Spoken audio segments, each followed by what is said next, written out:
అయోధ్యలో జరగబోయే రామమందిర ప్రాణ ప్రతిష్ఠ సందర్భంగా తన భక్తిని చాటుకుంది ఓ యువతి. కేవలం న్యూస్ పేపర్లు, ఫెవికల్ ఉపయోగించి అయోధ్య రామ మందిరం నమూనా తయారు చేసింది. నల్గొండ జిల్లా చండూరు మున్సిపాలిటీ చెందిన చేనేత కార్మికుడు చెరుపల్లి శ్రీనివాస్ కూతురు విజయలక్ష్మి బీఈడీ చదువుతుంది. ప్రతి ఇంటికి శ్రీరాముని అక్షింతలు అందిన రోజున ఆలయ నమూనా చేయాలన్న ఆలోచన వచ్చిందని ఆమె తెలిపింది. ఈ సందర్భంగా విజయలక్ష్మి మాట్లాడుతూ శ్రీరాముని ప్రాణ ప్రతిష్ఠ రోజులోపు సిద్ధం చేయాలన్న సంకల్పంతో వారం రోజులు కష్టపడి ఈ నమూనాను నిర్మించాలని తెలిపింది. కేవలం ఫోటో ఆధారంగా ఈ ఆలయ నమూనా తయారు చేసినట్లు వెల్లడించింది. ప్రస్తుతం ఈ వీడియో నెట్టింట వైరల్ అవ్వడంతో అందరూ తన అద్భుతమైన ప్రతిభను అభినందిస్తున్నారు. నా పేరు విజయలక్ష్మి. నేను చండూరు నుండి. మనందరికీ తెలుసు జనవరి 26 అయోధ్య రామ మందిరంలో ప్రాణ ప్రతిష్ఠ జరుగుతుందని. దాని సందర్భంగా ప్రతి ఇంటికి అక్షింతలు అనేవి ప్రసాదం జరుగుతుంది. ఆ రోజు వచ్చిన రోజు నుంచే నాకు ఈ ఆలోచన వచ్చింది.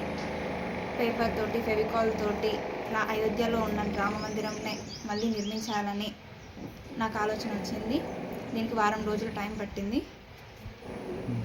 అంటే మీరు ఎట్లా యూట్యూబ్లో ఇట్లా సెర్చ్ చేసారా? యూట్యూబ్లో ఏం లేదు, కానీ యూపీలోని తుషార్ శర్మ అనే వ్యక్తి 4 నెలలు కలిపి ఓన్లీ పేపర్తోనే చేశాడు. సో ఆ పేపర్ ఫోటో ఆధారంగా ఇది నిర్మించడం జరిగింది.